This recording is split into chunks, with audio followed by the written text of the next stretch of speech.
Okay, what does that mean? I think it's a fight for the world's resources. A fight for the world's resources? Yeah. What else? Well, that translates into wealth and money. Well, money, okay. The inhabitants of the people that live in that world are about to engage into some deadly conflict. Deadly conflict. The inhabitants of the world are about to engage in deadly conflict. In other words, there's going to be dead bodies.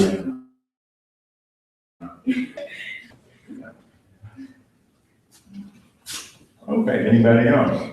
On the combination of those two words, world war. I mean, from I would define world, and based on the examples that we had, like the sports world and music world. If this is world, which is different, the totality, that means it's a conflict in almost every division that we think that a world could exist. So there's conflicts in the sports world, which we do see. There's conflicts in, I guess the music world too. We see that. The world of religion, we see that. So in every single dynamic and facet of humanity is at war, regardless of the world, the physical planet that we live on. Okay. So these are some of the worlds that are listed. What's this over here on this side of the board? The steps of, you see, he didn't hear what you said. You were just mumbling because I was right there. You thought you were talking to me. I was ignoring him. He was trying to hear what you were saying. The Holy steps of his own. Okay. So what does that have to do with our topic and these words? Go ahead. It would be wise to use those steps of atonement with other groups or inhabitants within our world is that about to begin a war. They should use. Okay, how would you begin to use the steps of atonement? Just pick one of those and apply it. Pointing out the wrong. Okay, point out the wrong. So that would be a good way for us to proceed. Is to just go through all these different worlds. We can add to it. This is not all of the worlds, but if you're talking about a world war, are all of these worlds at war? Are all of them in need of a reset? Okay, so if you pointed out the wrong in religion, what would it be? What's wrong with religion?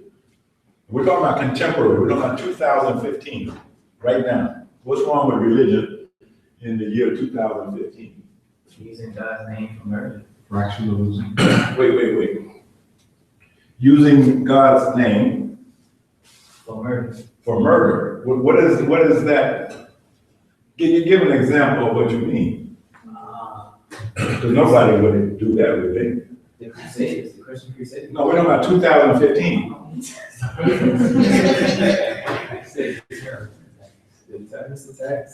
I'm sorry? The terrorist attacks. Well, explain it though. How does God is not a terrorist, is he? Well, no, the use of the name of God, the use of religion. So you have Muslims that say that it is within their right religiously to kill other people in the name of God.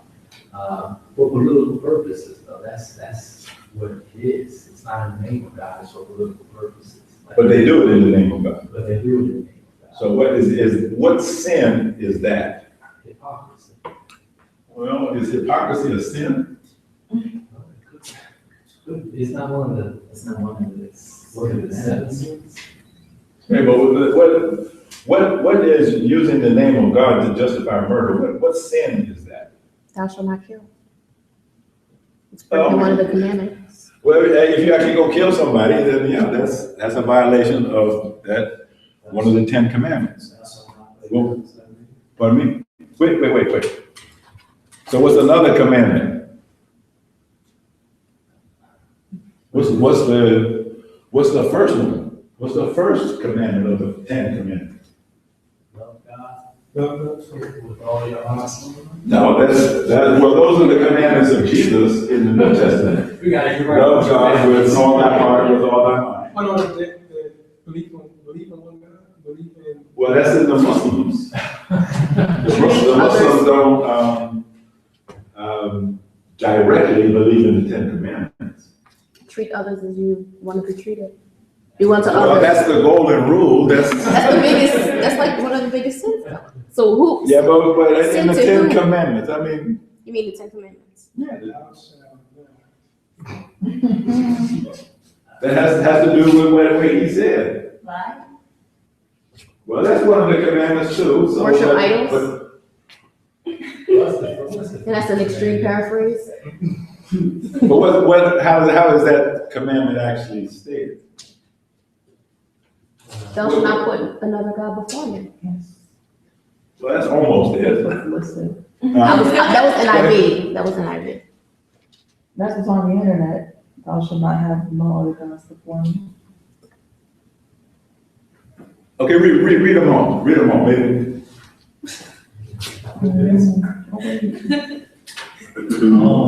Hold on, is that the case? I am, I took the one that. Good. Oh, I don't know if this is, Just read it. Don't worry about it. the Just read it. first one is thou shalt have no other gods before me. Okay, Number two is thou shalt not make unto thee any graven image. okay. Thou shalt not take the name of take the name of the Lord thy God in vain. That's the one I was looking for. Um, Using the name of God to justify murder is using the name of God in vain for vanity. You have something that you want to do that's actually a violation of some of the other commandments.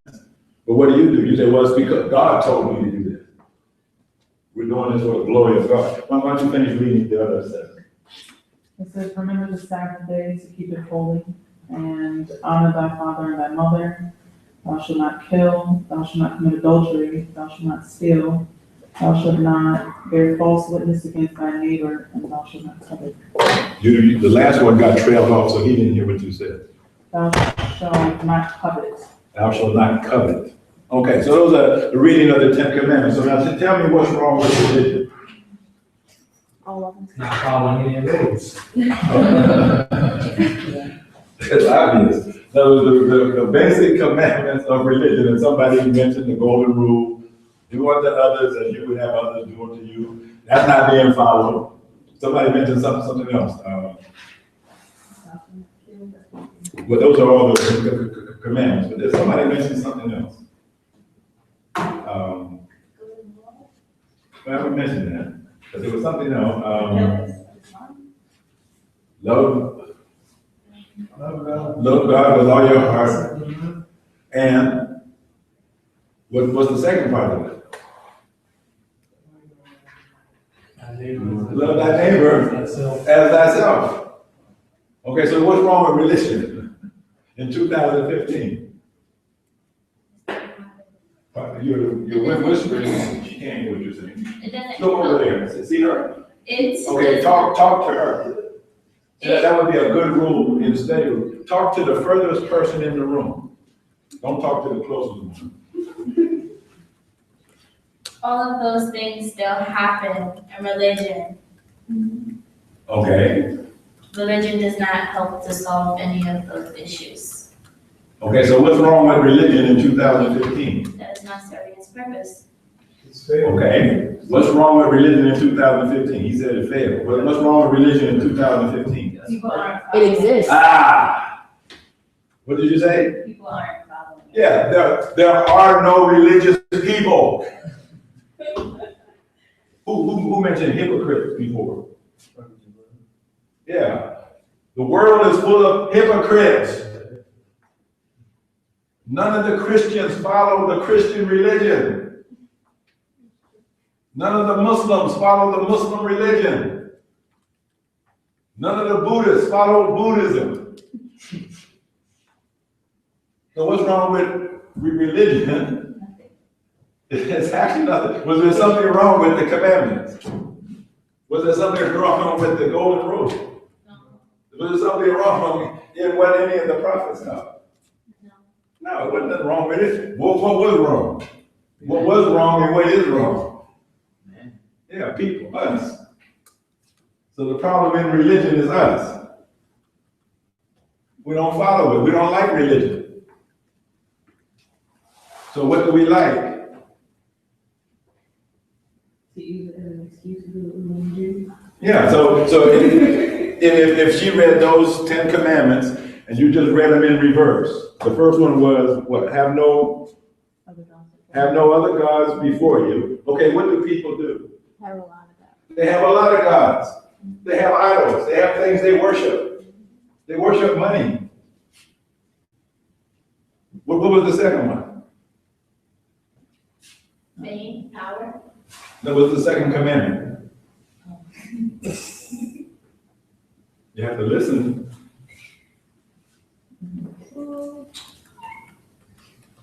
Now what's wrong with this? Poor memory. Maybe the reason people don't follow the 10 commandments is because they can't remember. We read all 10 of them 5 minutes ago. We got a whole classroom of college-educated people, they can't remember. It says, thou shalt not make unto thee any graven image. Okay. So how do you say Hollywood? Yes, I wanted to add one thing too with what's wrong with religion is that this world rejects the messengers of God. So like I'm thinking about Abraham, when Abraham's people, for an example, they were religious, but when Abraham was sent as a messenger to them, even though they were religious in whatever their religious traditions were, they rejected. But they were pagans. Yes, sir. So what are they today? Satan? People. Wait a minute. What are they today? Abraham isn't here, right? Yes, sir. And the people who were pagans in Abraham's time, they're not here today. Yeah. Who is here today? So now they may be called Christians. Who is here Muslims, today? Christians, Muslims. Who is here today? As a messenger, Who is here today? the same people. Well, the seed of Abraham. Oh, yes, sir. And who are the enemies of the seed of Abraham? The seed of the pagans. So the problem in religion today is the same as the problem of religion then. You say they reject the messengers of God. Well, that's what we just proved, isn't it? We live in a world of people who reject the commandments of God that are brought to them by somebody. And they rejected them then and they reject them now. And they don't follow not a single one of them. So what is wrong with religion? So someone said, it failed. It failed. Because the religion failed or people failed? Oh, I think that was the rule of wrong religion was the people don't follow it. Religion is still fine. Okay, so then People failed.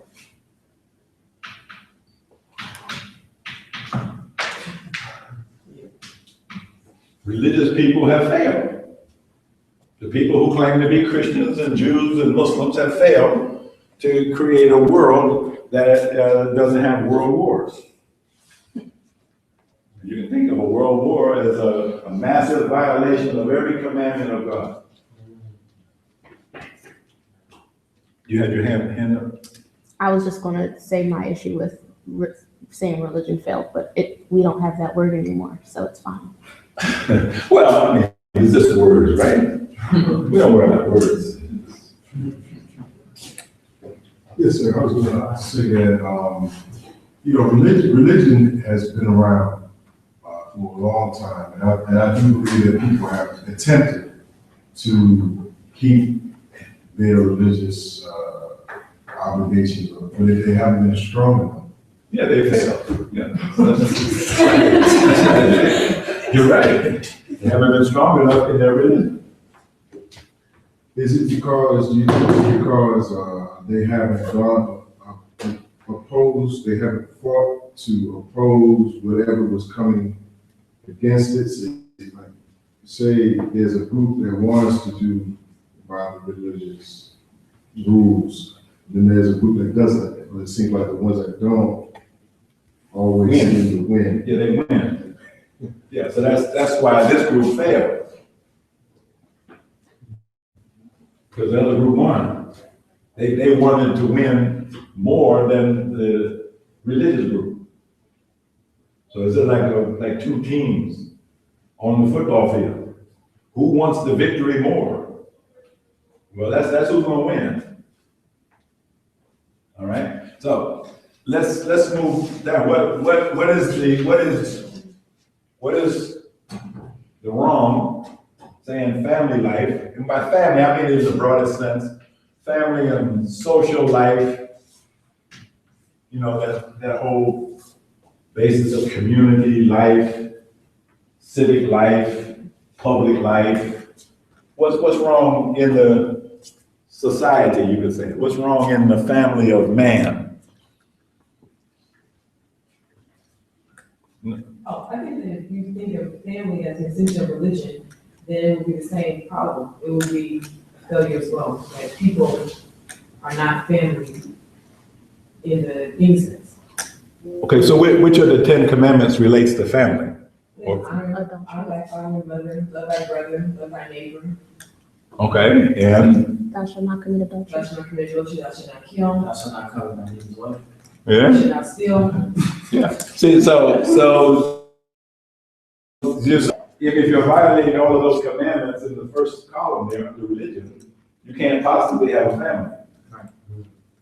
You can't possibly have a successful family life. And if you look at all of the problems that are in the families, you could trace them all back to a violation of a commandment. Yeah.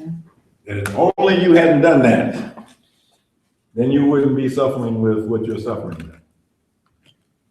So, well, we're just pointing out what's wrong now, right? Yes. Now we're going to come back around and we're going to create the atonement or the reset. What would be the reset for religion? What would be the reset for family? Okay, what's wrong with the economy? Thou shalt not steal. So again, a violation of what? The commandments. So when you have an economy, you have a banking system, you have a financial system in the world that is being run by thieves, criminals, people who have made a career out of stealing. And they're not the unsuccessful criminals. If you want to see the unsuccessful criminals, go visit any jail or penitentiary. And you will see all of the failed criminals, the unsuccessful ones. They're mostly black. Black people are honest by nature. They can't get away with crime. They don't know the first thing about crime. But the first rule of being a gangster is never admit to being a gangster. You don't cut a record claiming to be a gangster. Not if you're really a gangster. If you cut a record claiming to be a gangster, you're gonna get shot 9 times. Just nine. Well, they miss a lot.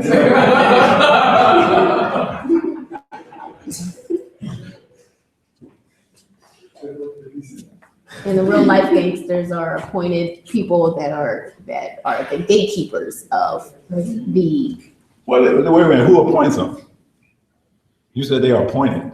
themselves. They appoint themselves. Yeah. Like white collar. Yeah, they just assume that they own your property. And how did they get it? Thievery.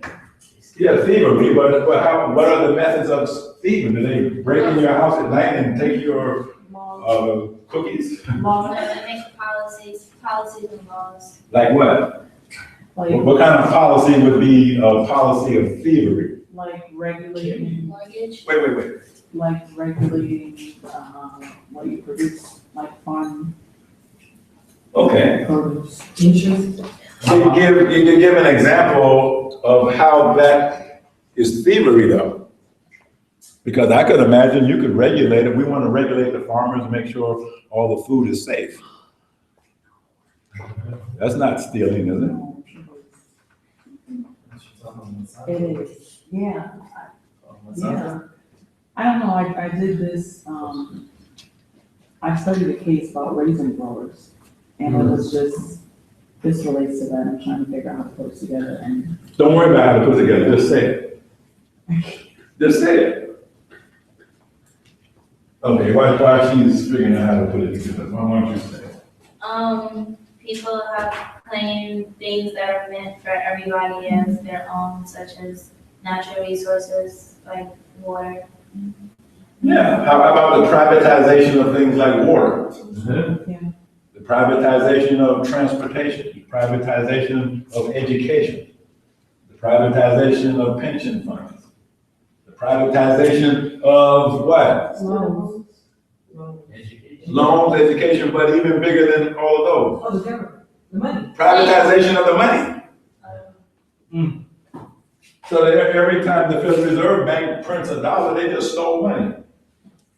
Because it's a loan, with interest. You're talking about usury, which is a gross sin. So you have a financial system or an economic system that is based upon stealing, a violation of the Ten Commandments, the laws of God. And we can go on. What's wrong with the governments of the world? How many governments are there? Look it up. Look it up. Don't sit up here looking dumb. You got smartphones. How many governments are there in this world? I said three Three. right now. Okay, who was the ones that won? Okay, what's the one? Then you tell us what the three are. I think it's like a one world government, that whole concept.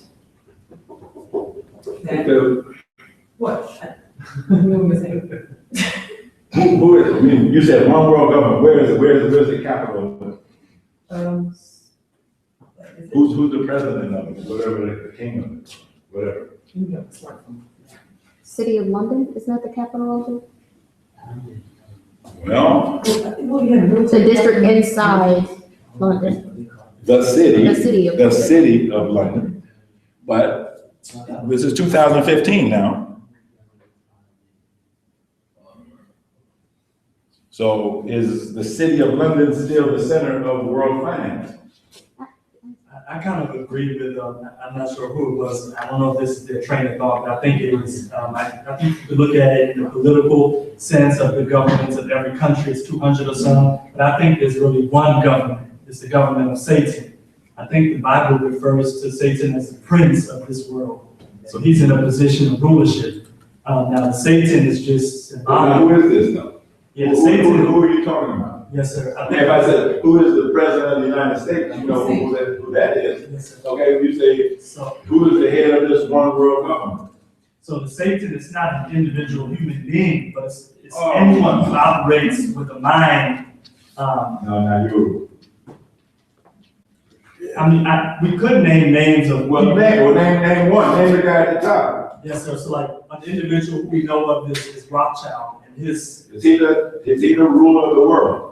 not necessarily the singular human being. That's what, wait a minute, that's what I'm trying to get at. Okay, yes, I'm sir. not talking about lieutenants and captains and division leaders. Yes, I don't I'm think talking it's, about the top Satan. he's one of them. But I don't think it's one individual, it's not necessarily one individual. Are you talking about what you know, or are you talking about what you speculate? I know it's not one individual. Are you talking about what you know, or are you talking about what you speculate?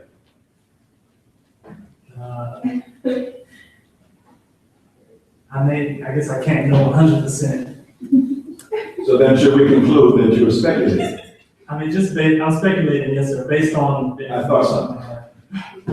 Okay, so what we would like to do in a dialogue, only talk about the things that you actually know.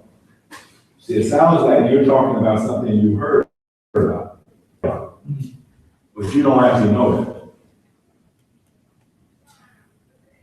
I Because mean, if I ask you about it, you can't answer the question, can you? I'm just talking of information that I have I understand. learned, yes, sir. Yes. But I haven't, for instance, I haven't met, Mr. Rothschild. No, but you haven't met Barack Obama, I assume, but you know who that is. Yes, sir. And you know who Vladimir Putin is, don't you? Yes, sir. Yeah. Yes, these are not mysteries. That's a comment. So, you said 3. Yeah. Okay, you mentioned 1. What are the other 2?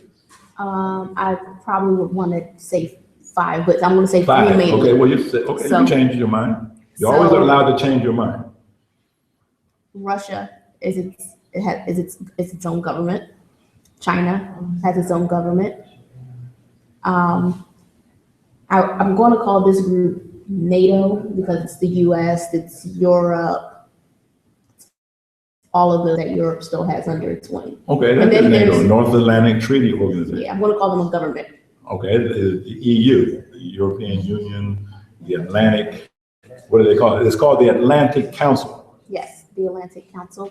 And I want to throw out there individually the BRICS nations because I know they're trying to form something together, but I don't know if they have like their government piece. Yeah, I know right now they're working on their finance and their currency and their trade. So Iran, I think, is independent. Okay, done? But yes, so I'm 4-ish. 4-ish, okay, so there's 4, according to you, there's 4 governments. Yeah. Okay. I have 12. He says 12, okay. Well, you're 12. And what's wrong, and now remember, the question is, what's wrong with them? Okay? Yeah, we're trying to find out what's wrong with government. In 2015, what's wrong with government? Yeah, I don't know how many of them are wrong So versus how many are right. you got republic, democracy, parliament, monarchy, dictatorship. Can everybody hear me? Yes, sir. Federal republic, military junta. I don't know if I'm pronouncing that right. Communism, parliamentary democracy, constitutional monarchy. And I want to add to it. Go ahead. The Committee 300 and the Council of Foreign relations. Foreign Relations. But Oh, so- it's another one, it's another one. There's another one. What's that? You know. Some you don't know. Okay. Okay, no, the list you read actually are types of government. That's not actually a question. But there are 196, approximately 196 governments in the world. Okay. Right. So 196, that's the total number. Okay. What's wrong with them? All with them? Yeah, what's wrong with them? They had 196 chances to get it right. Which one of them got it right? Well, Libya used to have it, right? Oh, we went about 2015. You know, that past time, and the Roman Empire, and the Byzantine. Cuba had it, right? In 2015. Okay.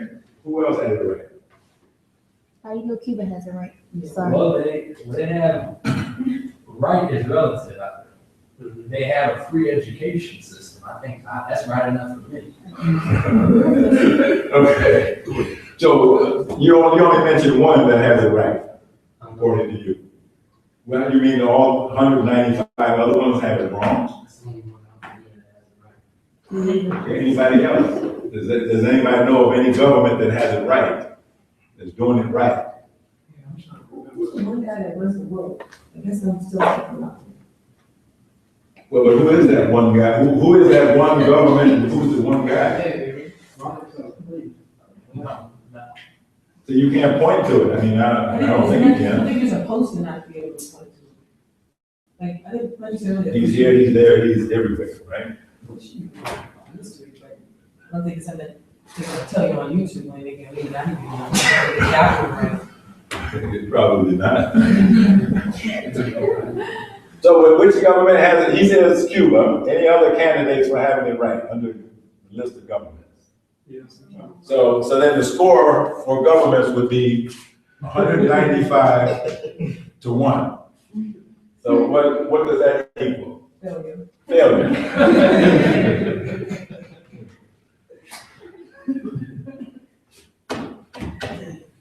about culture? And this includes sports and music, Yeah. drama, arts, all of those kinds of sort of non-productive activities, but which nonetheless have an aesthetic value that brings about refinement and civilization in human life. So in 2015, what is wrong in the culture? I was about to say something. Because it's the name of the culture, I can't recall it right now, but it's like a culture that doesn't believe in getting married. It's called America. This is specific. I think one of the general things that I can say it's wrong with culture is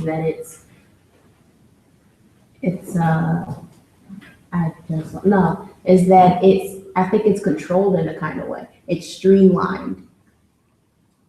And so you said culture is one of the, all the unproductive things. But when I read about culture, like in history books, there were things, culture in the different areas of it, they were productive. They added to society. It just wasn't something to distract you or keep you busy. Okay, so It's you're asking the unproductive. question. The question is, what's wrong wrong? with it? What's wrong? It's controlled, and a lot of it's unproductive. Controlled by whom? Media, whoever owns the media, For what purpose? to distract you and to keep you unproductive. Okay. Okay, who else knows what's wrong with culture 2015? What's wrong with it? We're pointing out the wrong. We're not saying it doesn't have something right, but we're pointing out the wrong.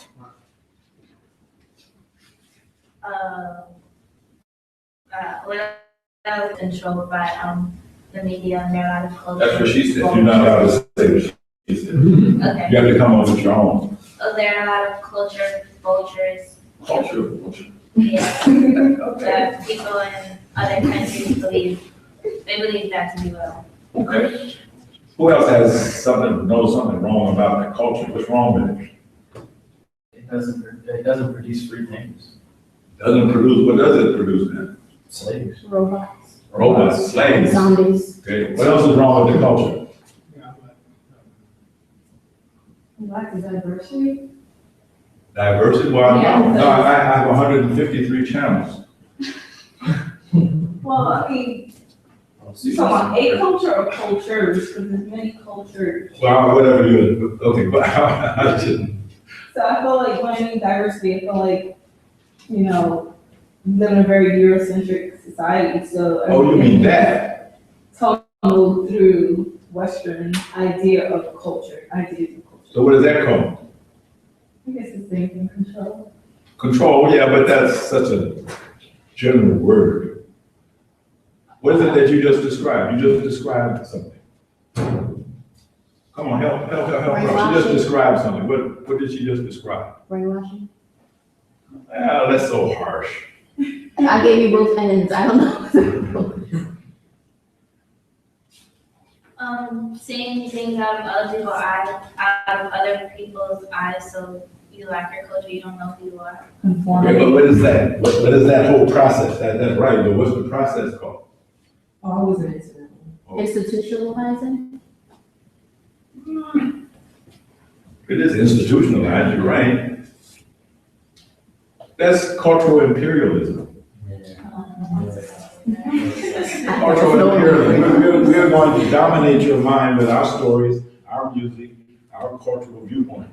And we are not going to let you speak your own language and practice your own culture. If you do that, you will be punished and annihilated. And if you are going to be a purveyor of culture, then you have to be a paid professional. You're not allowed to be a talented amateur playing for your own fun and amusement. I guess if we go back to the thing like the Ten Commandments and the reason why everything else is going wrong, the culture openly violates all of them. Just for fun, just to say it, just to deal with the shock value. So if you have your interest in art is the violation of all commandments, I don't care what commandment, they're gonna break it. Then you can't have a culture, and that of course an extension of all the other four things that's wrong with the world. Exactly. Like what is for culture nowadays is just a dramatization of all of the violations of all of the commandments. Let us see how many sinful acts can we commit in a 30-minute TV show? How many murders can be committed in a 2-hour movie by Tom Cruise? How much money can be stolen? How many buildings can be blown up? How many women can be brutalized? That's the culture. The culture is a celebration of the violation of all of the commandments of God. That's the culture.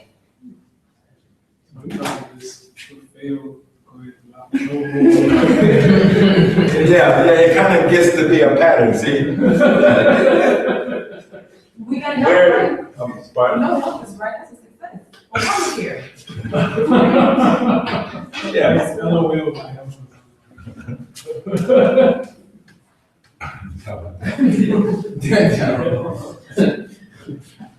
So we could continue this process, but I think it's becoming obvious that in all of these areas of life, all of these areas of human life, human activity, is a list of failures across the board. That in truth, you actually can't find a true example of anything in any of these categories. So it's a failed world. It's a failed world. So if we go through the points of atonement, okay, if we completed the process of pointing out all of the wrong things, then there has to be evidence for that. Just because you point it out doesn't mean that that's literally true, but if you investigate, then you acknowledge that the evidence supports the conclusion that certain things are wrong. And then you have to give a report of that. That's what the confession means. A detailed analytical report of all of these wrongful conditions. And then there has to be a rethinking. That's what repent literally means. Okay, let's think this thing through again. Let's think religion through again. Let's think economy through again. Let's think culture through again and come up with a new idea.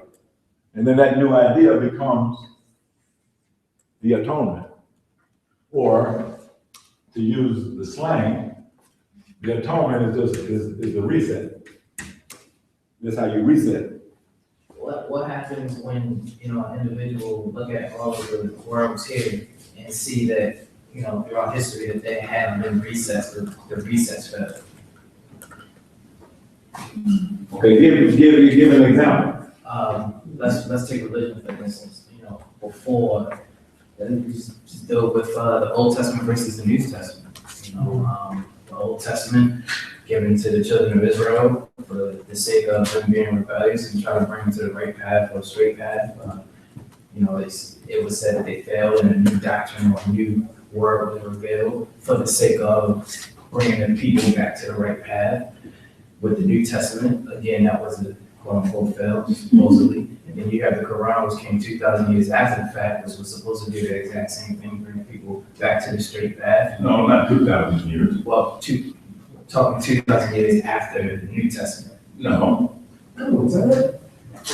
1,400 years after. No. Get somebody help out. You're seeing a flounder in here, so help me out. What were you counting years of? The years after the revelation of the 3,500.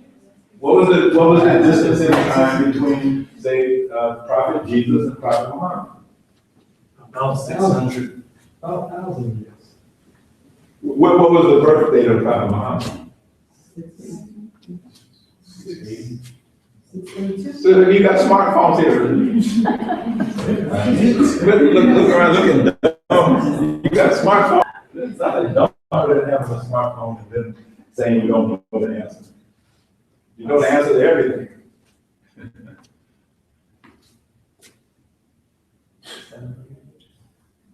630, oh, yeah, I guess 630. 570. Okay. 570. Right. Okay, so then if you believe the calendar dates, and we know there's been some manipulation of calendars, roughly 570 years after Jesus, you get Muhammad. Okay?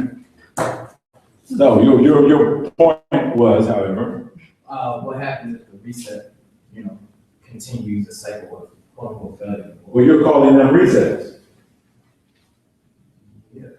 Was Muhammad a reset? Was Jesus a reset? I was supposed to be a change. It was supposed to. That's a good question. Well, you said there's a difference between change and reset. Right. So what I was feel that? as though it's supposed to be a change and end up being, similar to the days before. But your bottom line position is it all failed? Yeah. Okay, so that's how we end up with a big colossal failure. Right. Even though we're looking at 2015, what you're saying is the failure in 2015 is built upon the failures of the past. Right. Why was there so much failure in the past that would lead to a situation where there's total failure today? Why was there failure in the past? Because of the people not, the people fail, people not following the doctrine. Same old. Yeah, like he said, they rejected truth. They didn't want to reset. We like what we're doing. Just like people today. Why do they violate all of the commandments of God? Because it's fun. Yeah, they like it. They like it. They're not gonna give that up. If they didn't like it, then they would give it up, but they like it. So they don't, I mean, why else does an alcoholic drink? He likes it. But I thought that was a good point. If the interval between prophets don't represent a reset, then is there any record in history where there was a reset? In other words, if Jesus comes after Moses and Jesus' coming isn't a reset, and if Muhammad comes after Jesus and Muhammad's coming isn't a reset, then are there any occasions in history where there was a reset? Oh, wait a minute. I was just asking the question. Right. I don't know if it was a reset or not. I'm not even sure I know what a reset is. That's why we asked the question, the difference between reset and change. So I'm just raising the question. There's 2 points I'm gonna make. I want to first answer the question that you asked, brother, about was each prophet a reset. I was gonna say yes. Educated. I was gonna say It's my yes. student loan. I was gonna say yes because a reset is trying to get something back to what it was originally. So you're starting over. So each prophet's goal, when they come to commandments or something like that, and they've gone off course, they're trying to get them back to whatever they were in the beginning. You know what I'm saying? That's the goal. So they're trying to reset. So So before the advent of any prophet, anyone you want to choose, okay, is that the original condition you're talking about? Oh, can you repeat that question? No, say it. You said that the reset is to return people to the original condition. Right. Okay, so at the advent of any prophet, whether it's Jesus, Moses, Muhammad, whoever you want to take, is that the original condition when they started? Of the people when they come? Yeah. No, they've gone off course. I'm saying the original condition that the original man was, like, right? So how far back would you have to go to find that original condition? Well, essentially what we would be saying, that people actually obeyed the commandments of God. Well, our last How far back would you have to last study group, we came up with the number 76 trillion years. That's a long But, the memory grows dim when it's that. I think we were righteous then. I think we were. Does anybody remember? Go ahead. I'm messing with you. But the reason why we knew that being in the original state is more successful is because we live down a line of history of what the civilizations produced from having us, from being a certain way. So if you didn't want to be destroyed, like you had to study history in order to avert destruction. The positives of the history that we studied in order to avert.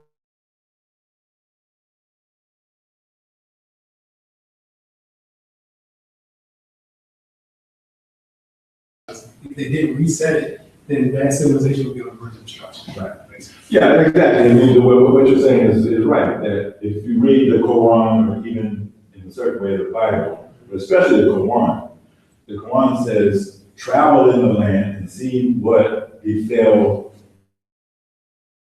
those before you who were heedless, or who did this, or in other parts the verses go, if you do this, then you get this. If you do something else, you get something else. If you do good, if you believe and do good, then you inherit the garden. If you disbelieve and do evil, then you burn in hell. I mean, it's kind of like. But, I mean, my question was dealing with the aspect about the entry was it successful? That was my question. Was successful? The reset, you just agreed that it wasn't reset, and you were sending it to reset, or was it successful? That was the question. Okay. And we answered it, right? I think that. Well, he didn't. You just put it to him. I think we answered it. I thought we answered it, right? You raised the question again. So what happens when you raise a question that's already been answered? We say that.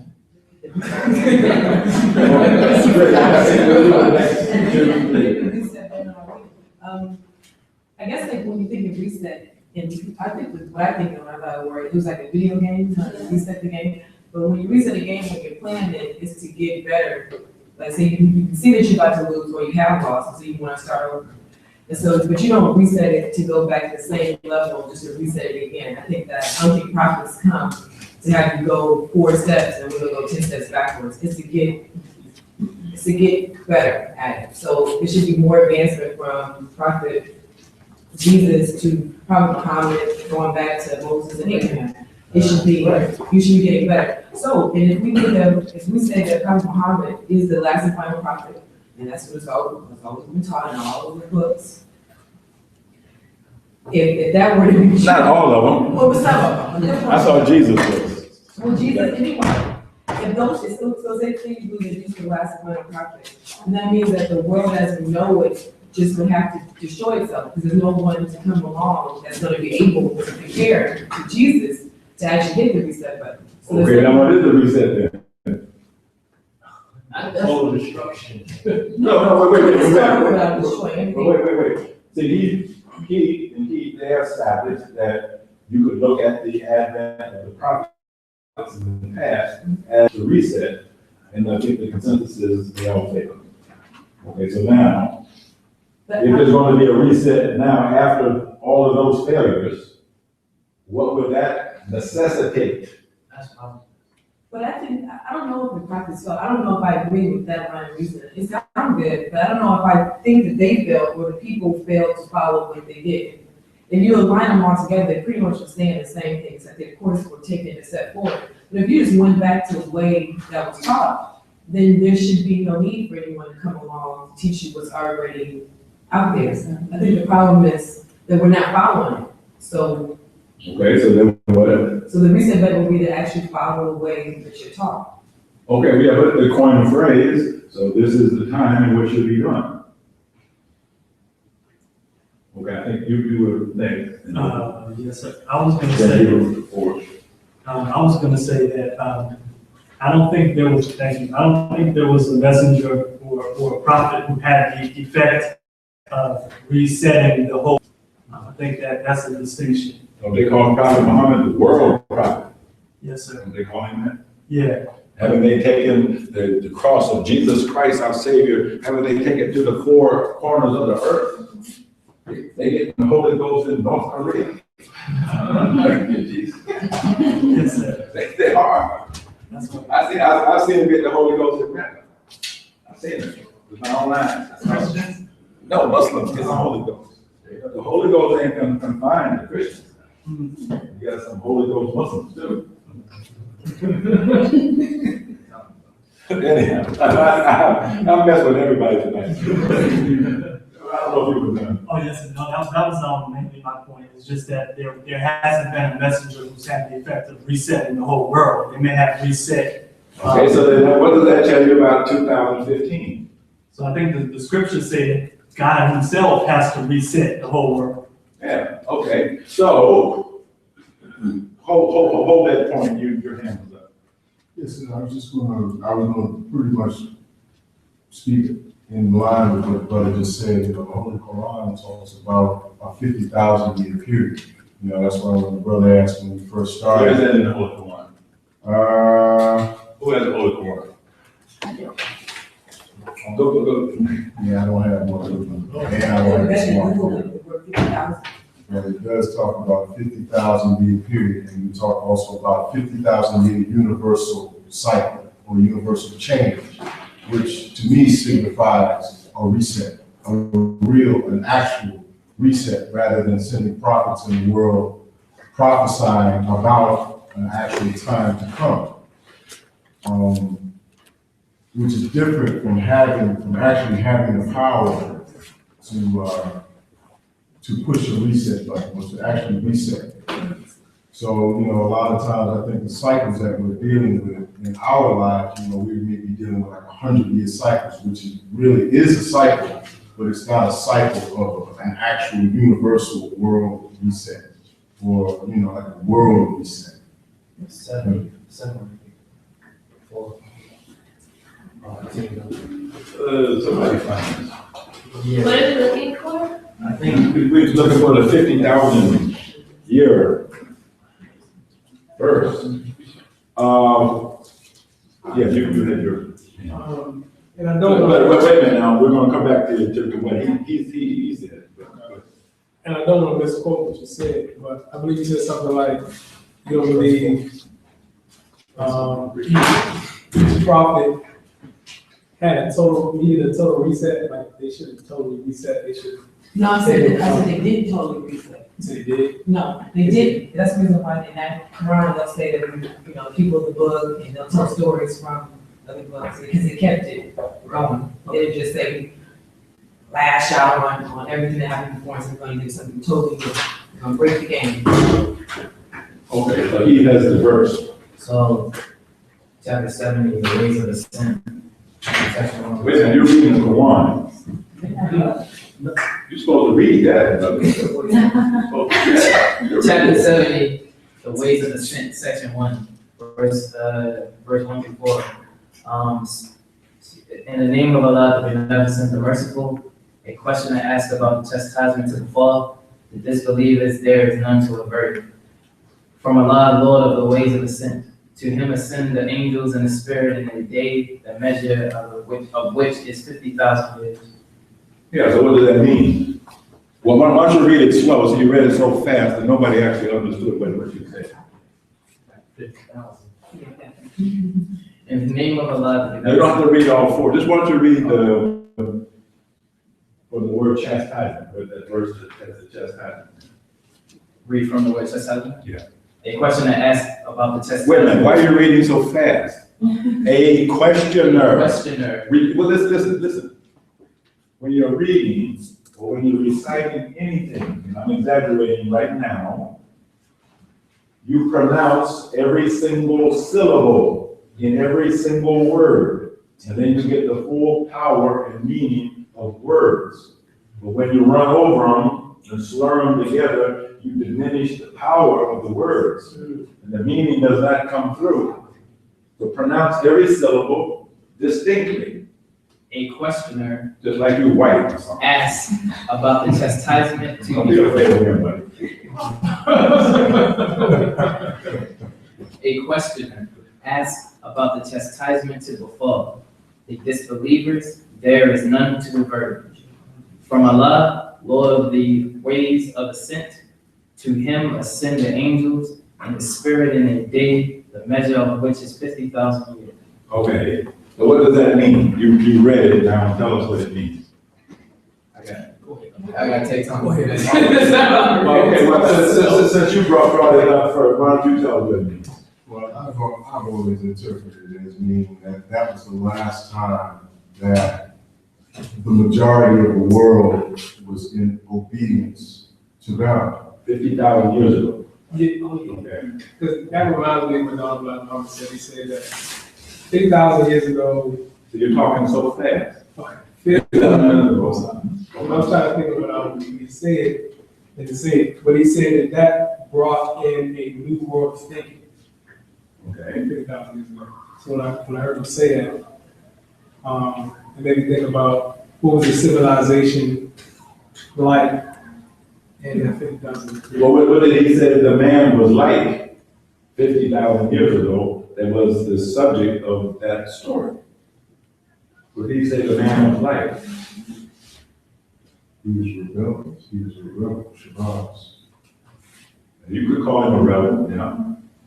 A lot of times God is a rebel. After all, God goes against non-existence. But he did say that he had a purpose for it. He said he wanted to make a people. Yeah, but what was his description? It was a God. He was a God. So 50,000 years is a significant day. That's the last time that the people were gods. And since that time, you've been falling. So the reason why this is all of this is down on, you can say, hitting rock bottom, total failure, is because it's taking 50,000 years for you to fall from the level of God to the level that you're at now.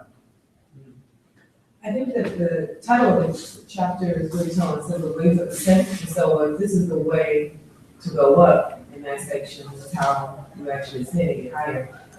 Opposition to that would have to be the ways of descent, which would be, that's the reason why all this is in free fall. Exactly. So having said that, time Point out. to point out what's wrong. So in other words, if this was 50,000 years ago, and there's been a descent,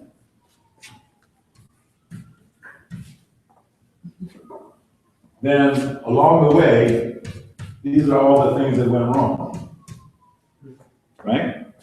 And you could go back over that history, and you could pinpoint events in history where something went wrong. And the accumulation of all of those wrongful things over 50,000 years equals the world that we have today. So now, tell us the ways of ascent. Me? Yes, you, since you brought it up. I would think the ways of ascent would be everything that happened in the Quran before the 69 chapters, that if you follow the 10 Commandments, that's the thing, if you follow the actual commandments, then you would have to ascend back to that original state of Godship or Godhood. Well, that's right, but say it better. Say it better. And the Quran said we did these things, so we want to get some help. Okay, we have been involved. Okay, you're right. I think that first to get back, you might have to get rid of religion and get back to being spiritual. I think people were spiritual before they became. Get rid of religion. And get back to being spiritual is really different. It sounds like we have already gotten to the religion. Oh, yeah. Well, I mean, the world as a whole, I feel like that's one religion tries to replace another, one religion say, oh, I'm superior to other religions, and it just causes more and more conflict over time. Right. And overpowered and all that other stuff. So I feel like we need to get back to the essence of spirituality as opposed to organized. Okay, so then two questions come to mind from what you just said. One, what does the Holy Quran say religion is? And number two, who knows what the Honorable Elijah Muhammad said religion is? He said, on this day I perfected your religion. I know that that's the Do you know where it is? That's not the verse I'm looking for. That is a verse. It says that we have perfected for you your religion, but what is your religion? Islam. According to the Holy Quran. Well, what does it say? Wait now. Since, as you pointed out, Muhammad came 600 years after Jesus, and he gave us the word Islam. So Islam itself as a word is a new word. Yes, sir. Okay, so that can't be the original religion by name, since the name did not exist until 1400 years ago. I know we talked about it last time, we said that religion it wasn't called religion, it was just the way of the land, it was the way of the people. What does the Quran say? Regardless of what we said. You're right, we probably did say that. It says the nature, it says Islam is the nature. Where does that sound? I'm not sure of the verse. Okay, it's chapter 30, verse 30. You have it? Chapter 30, verse 30. I was looking at that. You are the sheikh of the study group. You're supposed to know this stuff. So you want me to keep the other one that was mentioned as well, to this day after February religion? Look at 3030. That's the one that answers the question. I have 33. Okay, what does it say? Some chalk. Of chalk. Okay, what does it say? It has a chalk on its face, though. So set thy face for religion, being upright, the nature made by Allah in which He has created men. There is no altering Allah's creation. That is the right religion, but most people know not. Okay, so what is religion according to the Quran? Being upright. It's the nature of man. Or, there's more words that go with it, but essentially, your religion is the nature in which you're created. And 1400 years ago, a name was applied to that nature. It was called something. And it was given to you. Find your other verse. The one, whatever it's and see what it says.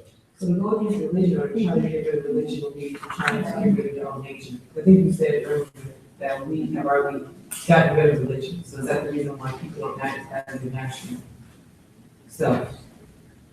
I was joking.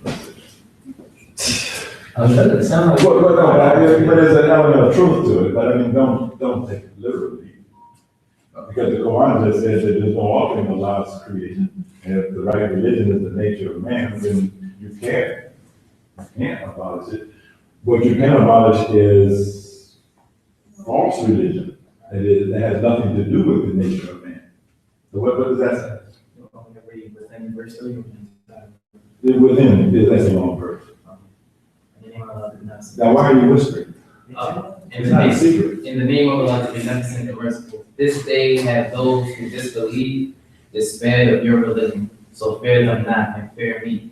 This day I have perfected for you your religion and completed my favor to you and chosen for you Islam as a religion. What does it say about Islam? It's chosen. The most important word in that verse is a two-letter word. As. So what does it say? Islam, this day have I chosen for you. This day I have perfected for you your religion and completed my favor to you and chosen for you Islam as a religion. Islam as a religion. So is Islam a religion? No. It's presented as a religion, but it's not a religion. What is it? The nature. It's the nature in which you're created. So now, who knows what the Honorable Elijah Muhammad said about such things? That's exactly what he said. Well, he said more than that. He did say that, but he said more than that. So we're not going to repeat ourselves. We want something new. What did he say? Okay, you can look. Go ahead. Islam is the nature in which all things are created. I don't know if he said that or not. I don't remember that. But what you can look up in Muhammad Speaks in 1968, 1969, there's an article, I think it was entitled Islam. And he said, there never has been any such thing as an organized system of worship between the Creator and that which He created. That's a very profound statement. Say it again. There never has been any such thing as an organized system of worship between the Creator and that which He created. Because you existing is the worship? I'm sorry? Is it because, is it because you or anything in nature existing is bearing witness to God? Is constantly? That's just how I look at it. how I Okay, process it. who else has an interpretation of that statement? Would you mind saying it one more time? There never has been any such thing as an organized system of worship between the Creator and that which He created. What does that mean? That we've never had proper worship services. But it doesn't need to be organized, because that's their nature, to just. Exactly. Exactly. Any organized religion is wrong. If it's organized, it's not your true religion. Religion is not doctrine and rituals. Religion is the nature in which you're created. Now, you could invent a ritual if you want to that expresses your nature. Prophet Muhammad invented a ritual called prayer. The prayer service of Islam, he invented that. Well, it gives you a way to express your nature. But that ritual is not your nature. The ritual is just a ritual. And if you understand the purpose, the ritual is like a tool that allows you to do certain types of spiritual work on yourself and on others. But the ritual itself is not the religion. Your religion existed long before that ritual was invented. People says that. I'm sorry?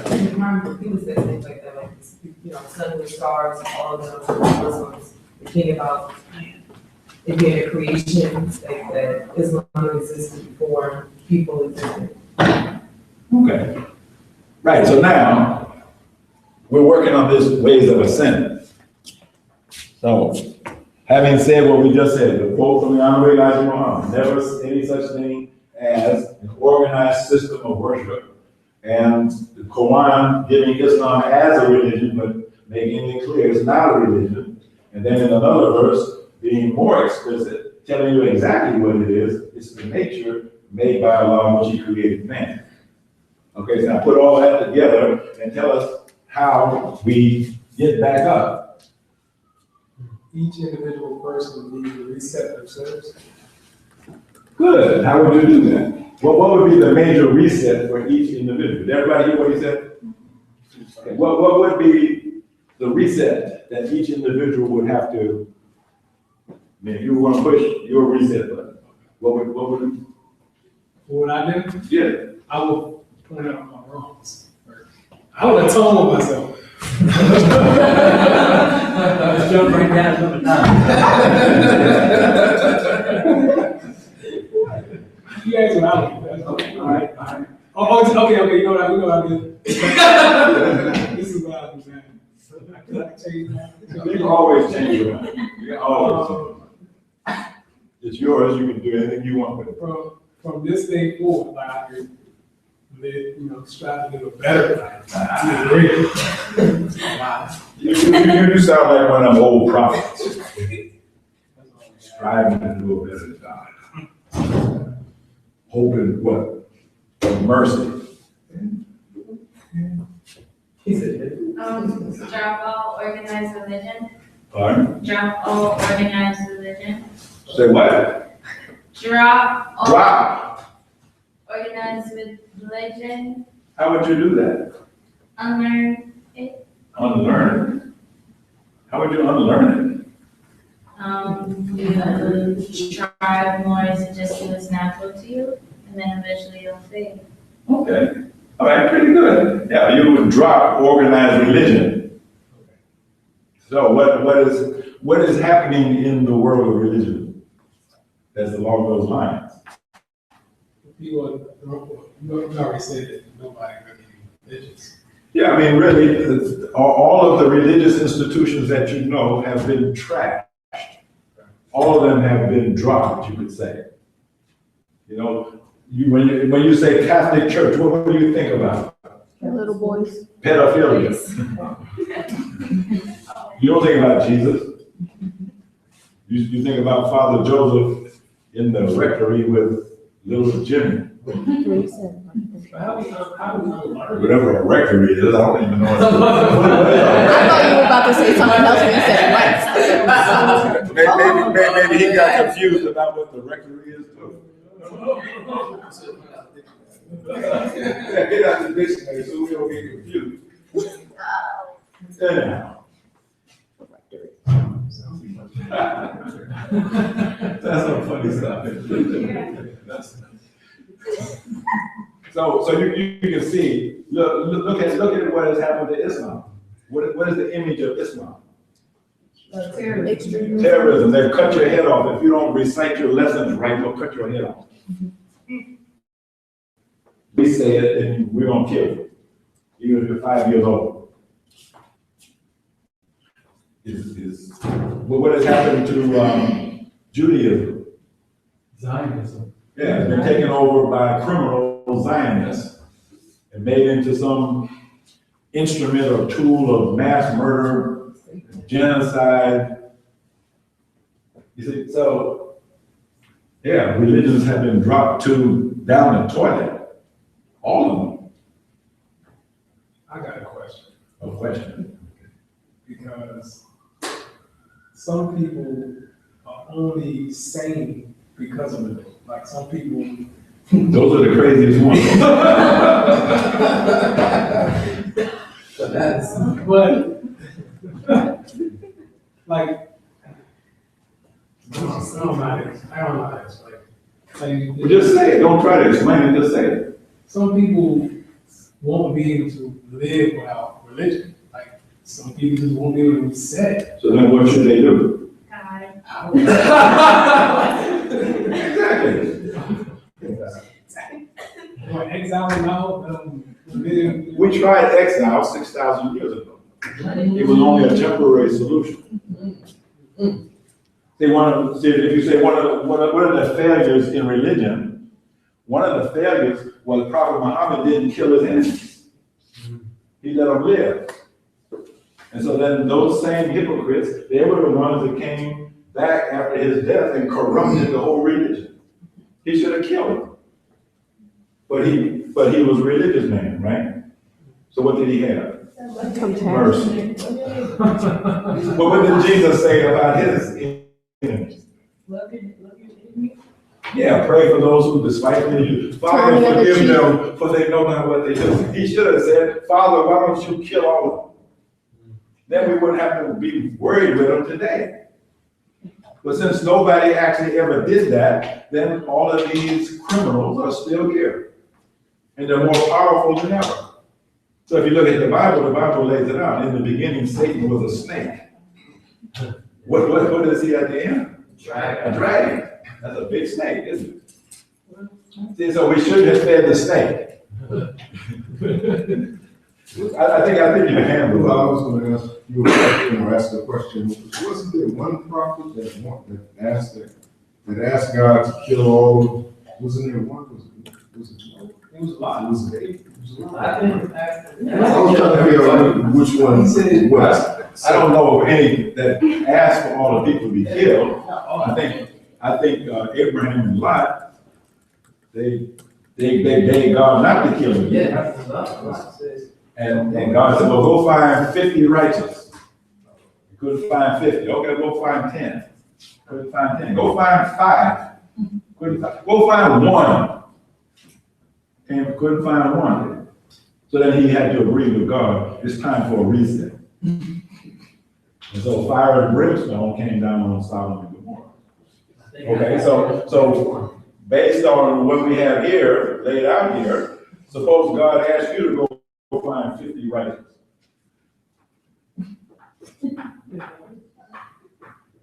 Would you have to leave the room?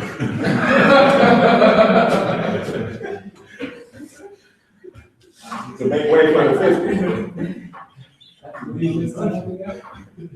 Okay, so where are we with this topic? What are the ways of ascent? I know this is the way we get out of this. We're in a dilemma, right? We're in a pickle. We're in a situation where every aspect of the world that we know is a colossal failure. There's nothing here that makes you feel proud or happy or fills you with hope of a great future. Is it? No, nothing. This is dismal. This is really depressing stuff, isn't it? Yeah, so what are we gonna do about it? You live in a depressing world. You live in a world that is crushing you and crushing everybody. It's crushing itself. It's actually caving in under its own weight. And you call that culmination a war. And in contemporary terms, we might call it World War III. You call it anything you want. In the Bible, they call it Armageddon. You know, it was a war of judgment, it was a war of the worlds, or whatever you want to call it. The final conflict, you know, all kinds of battles, great battle in the sky. All these different poetic, we like to hear, tickles our ears to hear these things. But here we are on the cusp of it. So, if nothing, let's do this in two parts, in the time that we have remaining. If nothing is done to correct this situation, then what is the outcome of that? Extinction, right, fire and brimstone, destruction. The end of what? The end of the world. That's what we're talking about. Whether that's absolutely the end of the world or just relatively the end of the world. Life as we know it stops. Okay? How soon could that occur? Tonight. How much time would we have to find out whether that would occur? Yeah. 5 minutes. Before when the missile, I'm sorry, I'm talking nuclear. Yeah, well, I mean, we're bringing in now the elements of this moment. So she brought up nuclear. How many nuclear weapons are ready for war now? Yeah. Look it up. Well, I mean, thousands. Like, I think the United States has something like 30,000 nuclear warheads. How many does it take to ruin the world, though? Does that sound like overkill? Oh, without a doubt, you could probably destroy 100 planets like this with that many warheads. Russia has probably about 10,000. China has maybe about 4,000. North Korea has some. How many does Israel have? They have 400. Okay, so more than enough nuclear warheads that are on 17,000. Pardon me? Oh, yeah, never mind. Well, it says like 17,300 globally. Globally. I have approximately 16,000. Okay. Since 1986. But more than enough. 86. If you launch 17,000 or 20,000 or 50,000, it kind of ends up the same way. The planet as a cinder glowing in space, and the aliens on another planet. What happened over there? They must have had a family dispute.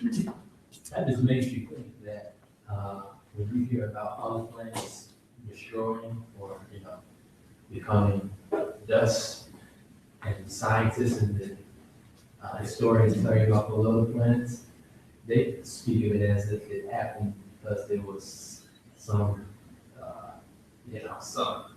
meteor that hit or the sun in that solar system blew up. But it could very well possibly be that the people destroyed it. Exactly. Exactly. It wouldn't be the first time, would it? Because what happened to this planet before? Has it ever been destroyed before? Yeah, of course. So people can get crazy enough to actually do it. You would say, I would never be that crazy, but you're not the one that has your finger on the button. Is Obama crazy enough to do it? That's the question. Is he? Yeah, he actually is. And he's showing every intention of driving an agenda to thermonuclear war with Russia. There's even people who say war has already been declared against Russia. And what you're seeing now are the preliminary skirmishes of a global war. And of course, a war against Russia, China says, we're in it. We have to back up Russia because our future is with Russia, not with America. Okay, so, walaikum salam. Come in. So what else? Name 5 other things besides nuclear war that actually spell extinction for this planet if something isn't done.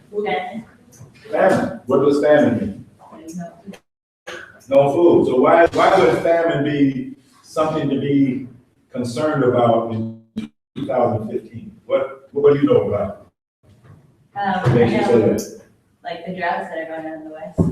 Yeah, okay, how about the 7-year drought in California in the Western United States, which is the breadbasket of the United States. 89% of your food comes from the Imperial Valley in California. So this year, I think 40% of the farmland in the Imperial Valley is not going to be planted. They don't have enough water.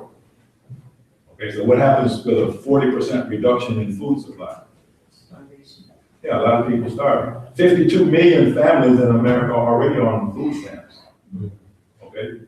So now there's another factor that has to do with food too. Who is the largest purchaser of farmland in America? And Europe? China? And Africa? China. China. So most of the farmland, most of the ranches in the United States and also in Europe is now owned by the Chinese. Now their policy when they purchase overseas farms, their policy is 30% of the produce goes to China. And 70% goes to the regular markets of the past. So if you have a 40% reduction, and then out of the 60% that's left, you're only gonna get 70% of the 60%. I think that would be like, you're gonna end up with about 42% of the food that you used to have. So so that's famine, that's what she meant. Now, of course, the Ukraine is the breadbasket of Europe. What's going on in Ukraine? War, so nobody's planting crops. So the grain that feeds Europe is not gonna be available for 2015. The harvest for 2015 is pretty bleak, okay? And you can go around the world and you can see right now in Venezuela what's going on. Some of our policies. They banned the diplomats of the U.S. Well, food riots. Oh, yeah? Yeah, they're doing all that other stuff, but the reason they're doing it is because the United States has cut off their food. So you have food riots, and they just passed laws making it illegal for anybody to store food or what they say, hoarding food. So if you have food in your refrigerator, you're guilty of hoarding. How many hoarders do we have in here? Yeah, so what, you have to go? Yeah. Oh, okay. So this is my goddaughter, so she has to drive to New York, so give her a hand.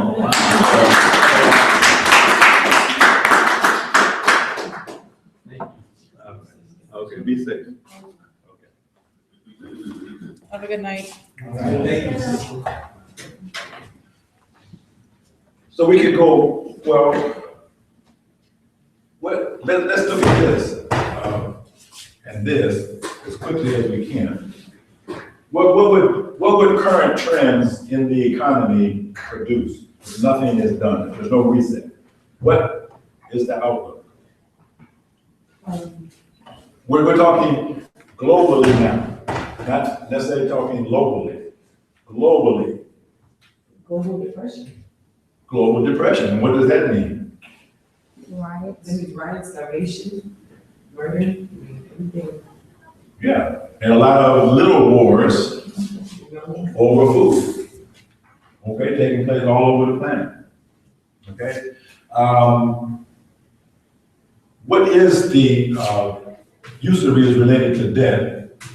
So what is the global debt? How much money is owed to the global financial or economic system? What is the outstanding debt? 57 trillion? Well, that's 2007. Wait, gotta get another one. Isn't just US 17 trillion? No, 17 trillion is, yes, the federal debt is 17 trillion. But you have 50 states, they also have debt. You have 18,000 local governments, they also have debt. Then you have corporations, thousands and thousands of corporations, they all have debt. Then you have individuals who also have debt, especially students.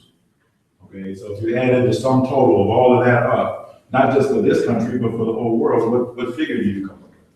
More than 100 trillion, a little over $100 trillion for global debt. I don't keep counting. It's somewhere between, nobody has an exact count, but somewhere between 2 and 3.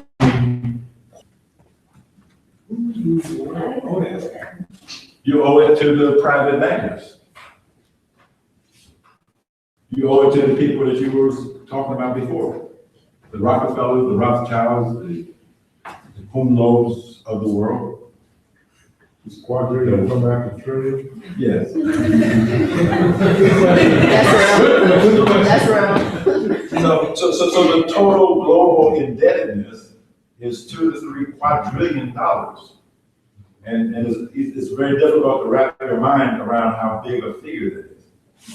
Okay? So, but it's an unpayable amount. That's the bottom line.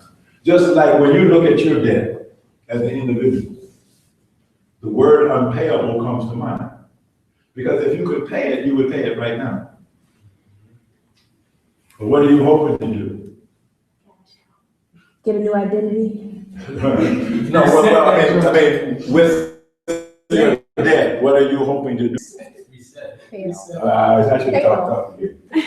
The average student wants to pay it off over time, which is the trick. They make you think that you can pay it off over time. But the trick is you cannot pay it off over time. No matter how much you pay, and no matter how much time you take, you will never pay it off.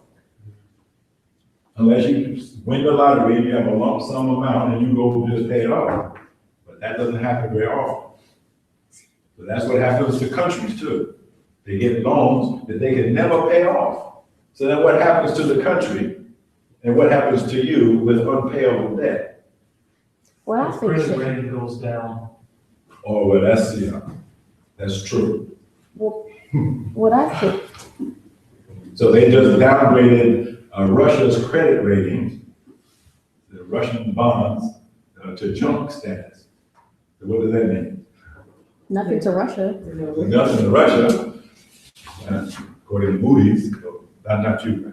Maybe my slave owners, my ancestor slave owners, who knows? So what happens to those who are burdened with unpayable debt? They kill to pay off. They're enslaved. They're enslaved. They're slavery. So if you have globally an unpayable debt, that the sum total of all of the people on the earth, if they gave all of their money into one pool to pay off the debt, it still wouldn't be enough. So what does that mean? Jubilee. No, it means the whole world has become Slaves. slaves. Every single human being on the face of the earth is a debt slave. And we haven't identified fully who the debt masters are. Okay, but they own you. You had a comment, question. I was just gonna say, cause I said kill. Kill what? Cause you said, What do you do when you? yeah, what do you do when you're in debt? And I said kill, and I said that's why America is, starting wars in different countries, so. Oh, I thought you meant go down and kill the bankers. thought you meant to. Oh, no, never, never, never. Never shall we ever kill the bankers. And thou shalt Sally not, Mae. you can kill one another, but thou shalt not kill the I mean, people. everybody in this room, with it. Okay, so now, let's close out on a positive note. So if the way of descent, if the way of descent is a catalog of wrongs that could be pointed out, right? And that's how we got down here. Then what would be the way of ascent? Catalog of rights. A catalog of all of the rights. What are all of the right steps that we would need to take over time so that we would actually cover the same distance? It wouldn't take 50,000 years. But even if it took 1,000 years, you see, that's actually pretty fast. That if 1,000 years went by before we became gods again, that would be actually pretty miraculous. You could call that overnight. You could call that 1,000-year period the day of resurrection. And what is being resurrected? What is being resurrected? God. God.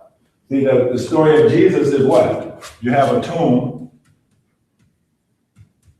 and in the tomb is the body of a dead God. Right? And then what's the story about? We get ready to celebrate Easter, right? Yeah, there was a stone that had to be rolled away, and then the resurrected God, what does he do? Yes. He ascends, right? He has his arms out, right? He goes up into the clouds of glory, right? Well, that's just a pretty picture of what needs to happen to humanity.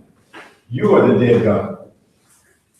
You see, look at your body, it's like the earth. This tomb is made out of rock and earth and stone and, earthly matter. Same, that's what your body is made out of. So your body right now is a tomb in which is a dead God.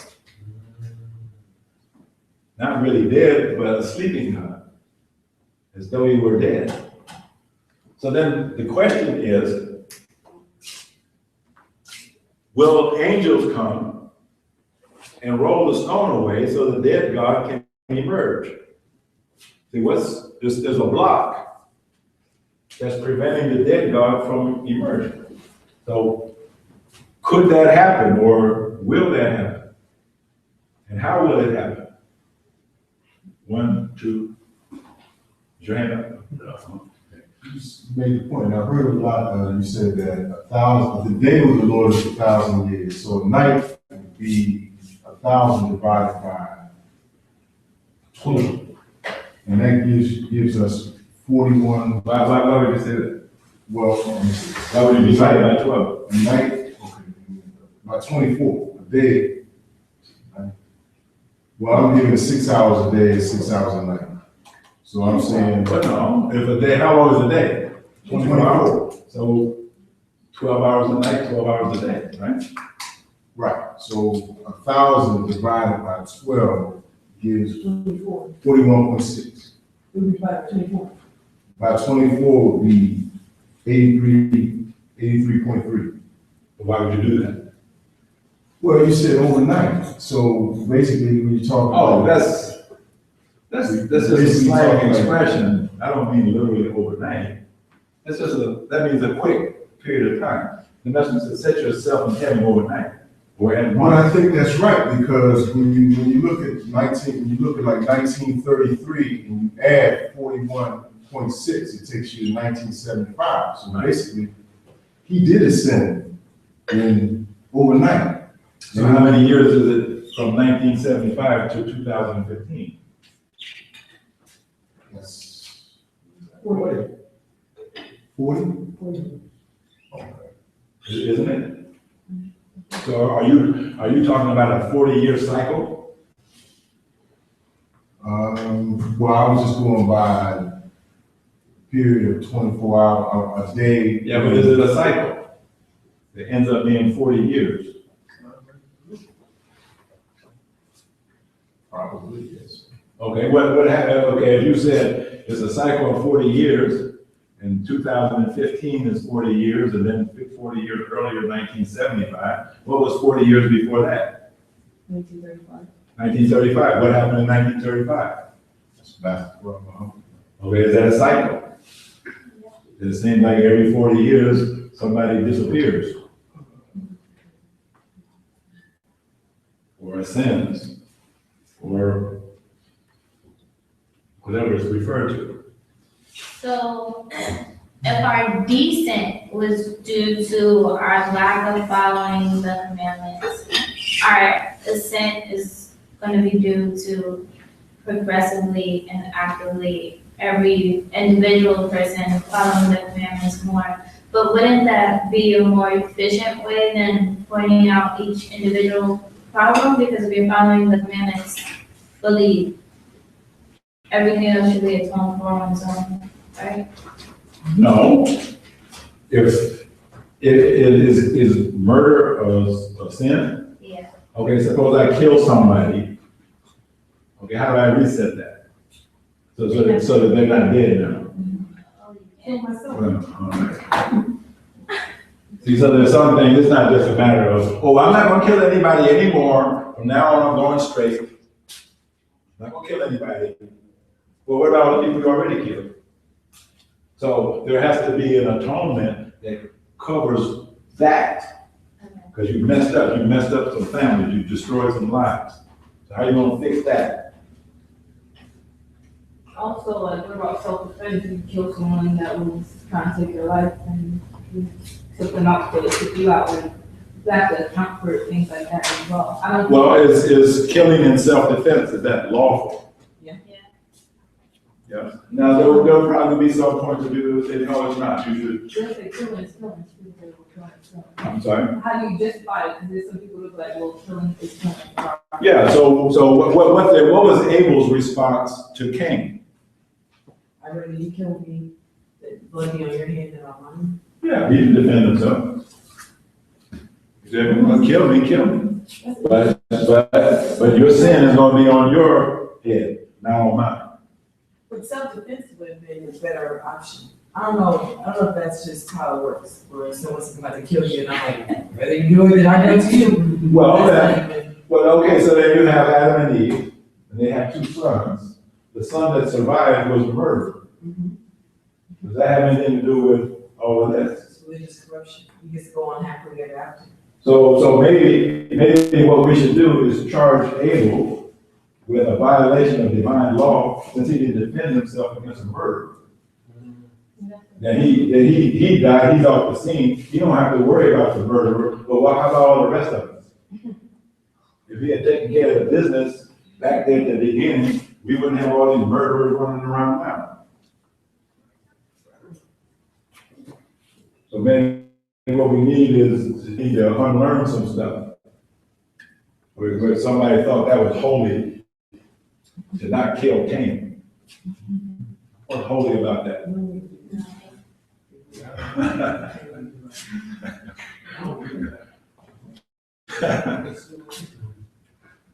So So are you saying, Doc, it's time to kill?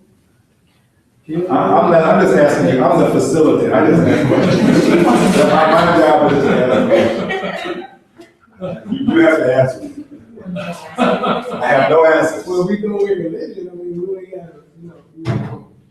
Well, if we have a better understanding of religion, that it is what?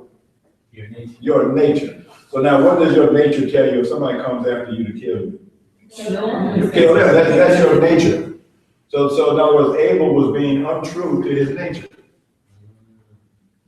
He was trying to be super holy. He was right. And lost his mind and lost his life. And then we had to put up with his murder for 6,000 years. So now, if Abel failed to kill the murderer, guess what we have to do?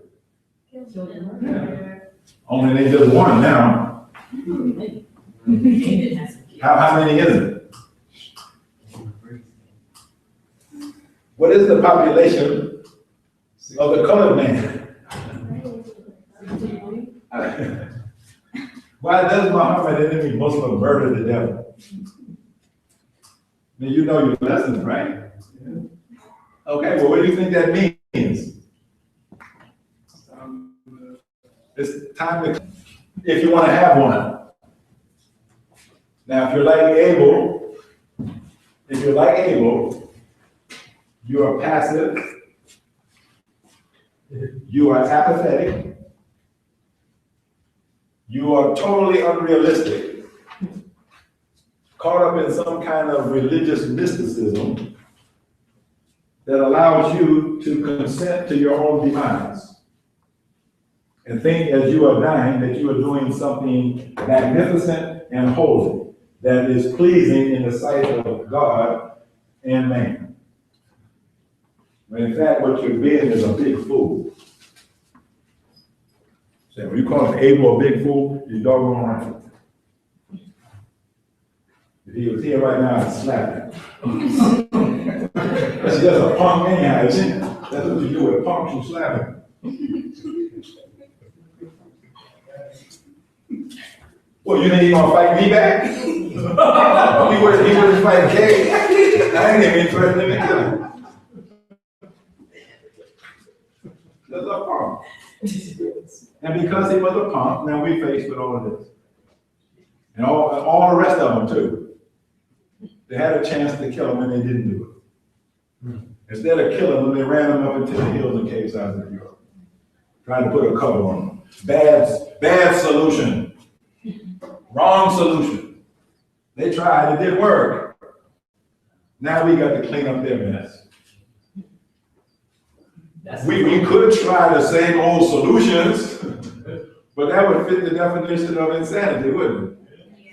Doing the same old thing, the same old way, looking for a different result. So what does that say about religion and all these other things? So somebody said the word. They're insane. Well, we need something new. New. So how do you get something new? You create it through applying this science. And the ways of ascent would be point out the things that are right and devise a way of doing the right. And then you go back up.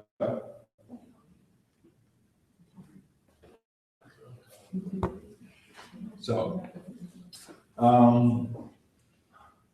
Now, we need to have a study group just on that, how to point out the right. right, this is a new concept. This is called positive atonement. The other atonement that was introduced 20 years ago, that's negative atonement. But actually, positive atonement is more important because that which is wrong is soon disappearing. But that which is right will be around for a long time. So we need to know more about what's right than we need to know about what's wrong. And it seems as if in life in general, it's easy to grow something or put attention and effort toward increasing something that's right or replicating something that's change something that's wrong in the direction of the right. Yeah, because when you trace what is wrong all the way back to its origin, you see, you're all the way back to what someone called a bad seed. That ain't gonna never be right. That ain't never gonna be right. Did I say that's never gonna be right? Did I say that? I thought I did. Okay, so who wants to sum up our topic so we can do the right thing? Go ahead. Sum the whole thing up in a short little, make it poetic if you want. You can rhyme it if you want. This question would be just, go ahead, brother. I was scratching my head. Okay. No, I'm saying the question was, does the world need a reset? I think we all agree that the world definitely needs to reset. We take all levels of life in society and humanity and say that all of it has failed and that all of it needs to be corrected. Now, the method of correction, of course, would be the steps of atonement. But we want to do the positive side of atonement. And the only reason why we want to do this, I guess the question would be, what should we reset the world? What would be the purpose of the world? That if it doesn't happen, then we'll go extinct. The world won't exist as we know it, or anybody else knows it. So in order to get back to that 50-year cycle, get back on our track, to get back to God status, we would have to reset not just the world, but start with ourselves. And how would you do that? You're pointing to that. Yeah. Okay, but give a concrete example. That's right, but give an example. Of how to become right. Yeah, how would you apply the science of atonement to do what she said, to reset your own nature? How would you apply the negative atonement process, and how would you apply the positive atonement process to reset your own nature? Yeah. Just give a concrete example. Thank you. In other words, the reason I'm saying what I'm saying, we're asking the question I'm asking. A lot of times when we're in study group, we're way out here in a lot of theoretical, philosophical, lofty, abstract thoughts. And that's fine, that's beautiful. But in the end, that all has to come down to earth in a very practical, usable form. Because if it's true way up here, but you can't apply it down here, you would have to question how true that is. If you can't apply it right now. And then I have a question about repenting and atonement. How can you repent for what's right? No, what is the literal meaning of repent? What is the Latin root of repent? What does that actually mean? Rethink. So if you are pointing out the right, okay, you do the same kind of analysis. What is the evidence that this is right? I think I'm right. But what's the evidence to back me up that I am right? That's what the acknowledgement of the right would be. Confession of the right is I give a report of that. The reason that this is right is because of these 7 reasons. So then, given all of that, this is right, but what could actually become even more right? It's already good, but could it be better? What would have to be done to make it better? And then better and better and better. So you're increasing the good. You're increasing the right. You see? You're actually analyzing the right and the wrong the same way. You're analyzing the wrong so you can do away with it. You're destroying it. See, anybody that's not willing to destroy can never create. You have to destroy old ideas in order to accept new ideas. You have to destroy the old you in order to create the new. If you want to hold on to the old, you can't get the new. So that's why this all becomes the day of decision, the day of judgment. What are you going to do? You going to hold on to the old, or are you going to accept the new? It's easier to hold on to the old because you know that. It's more difficult when maybe you don't believe the penalty. It's been going on this long. I don't think it's going to stop anytime soon. As long as it doesn't happen while I'm alive. You hear people talk like that. Oh, they always said it was going to be the end of the world, and it never happened. So I don't think it's going to happen now. That's how people are. But the other thing that makes the new so difficult is if it's new, then what do you know about it? Nothing. You don't know anything about anything new. If you already know about it, it's old. Yeah, so something that is new has to be freshly invented. It has an immediacy about it. It is freshly minted, freshly created, right now. Don't look for it in the past. as it was found in the past, it wouldn't qualify as new. So there will be no historical precedents. You won't be able to look back and see what this one did and that one did and how they handled it, because they never handled what you're handling. You don't have nothing in the past to go on. If you try to go on something in the past, that would be proof that you're not creating anything new. It's just a rewarmed version of the old. That won't do. But is it all ideas kind of like circulating? Because I always hear like no idea is original, or I guess new in a sense, maybe invention of something that already existed. So what is that statement?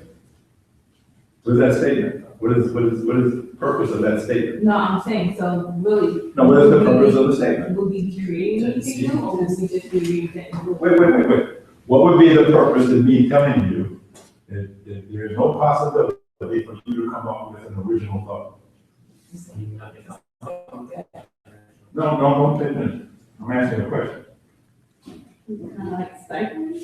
Of course. Okay. That's called mind control. That's called, you said stifling, that's called suppression. That's called oppression. How the hell would I know that you can't come up with an original idea? But I'll convince you that you can. So then when you're convinced that you can't think of anything new, then I have shut your brain down, and I don't have to worry about you. And then you won't even look for something new, you just start looking for something old again. So that's, whoever said that you can't come up with anything original, make them prove it. They never proved it, they just said it. I don't know why I feel like slapping you. I just feel like that. I think if somebody says stuff like that, they need to be, you need to get up. You know what a children's baseball bat is like? Like one of them little bats like that. See, I think when people do stuff like that, then you get one of them little baseball bats. You're going to wear it because they're lying. They're stifling you, they're oppressing you, they're telling lies that are holding you back and holding the world back. On the example, I guess, if you're trying to become healthy, you're trying to become a better person, to point out the right could be eating one meal a day. Other thing, the right practices, the right thinking, the right information. And then you just look for the acknowledging. How would you acknowledge that evidence part of that? Would you use yourself and the transformation of your body as evidence? That could be part of it. But you, I mean, like the example you use, how to eat one meal a day. Okay, you could study the literature in science and medicine. Oh, right, exactly. And say, is there any evidence that restricting meals lengthens life? Right. Well, when you actually look at the scientific research that's been done, the answer is a resounding yes. You do what's called caloric restriction. You can double, triple the lifespan of mice, worms, any living creature where it's ever been tried on. You extend the lifespan. So that's see these words, the way they were formulated for the Million Man March, these are religious terms. They're spiritual, they have a spiritual connotation. We actually need to revise it and make it more scientific. Use more scientific terms that are neutral, that don't have these like moral values attached to it. You see, because this actually is the methodology of true science. There's another aspect to the way it was laid out in these religious terms. There's a judgmental component to it. You see, where someone is judging what is right, someone is judging what is wrong. Actually, the purest form of it is don't use those terms. Just say point out what is there. So I observe. Yeah, observe. Point out what's there. Don't try to categorize it as right or wrong, good or bad. Does it exist? So would the first word be make observation? Yeah, isn't this a scientific method for scientific use? So the terminology, but see, I'm using the terminology that we used in 1995 for a religious purpose. Right. Okay? And that's fine. There is a religious or a spiritual aspect to it, and those terms are fine for that. But it gets a little confusing when you're applying it to problems in society or within the personality of a person, you know, or in some scientific area. These religious terms have a certain connotation that kind of blurs the picture. So we need to formulate new terminology. In fact, I already have done it. I already have it. But it hasn't been taught. This hasn't really been taught. I mean, we're going to start somewhere, so we start with that. That's what we have now. But like you said, not only should we have a study group on it, we need to do what Reverend Neville said in 1995. We need to set up an Institute of Atonement for the training of individuals, governments, and in fact, the whole world. Because what are we talking about here? We're talking about a global problem. What's at stake? The lives of everybody on the planet. So who needs to know the science of atonement? Everybody on the planet. So at least they will know how to save themselves. It would actually be a crime and a violation of religion not to share it with everybody on the planet.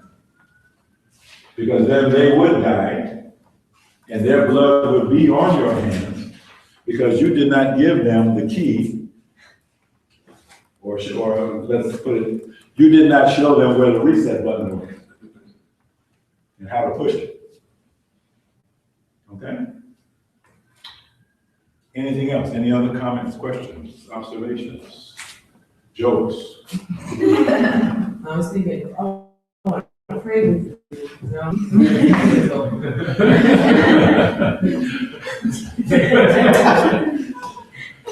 No, but you know, like at a time of war, you have to think of violence. What is violence for? Destruction? That's a.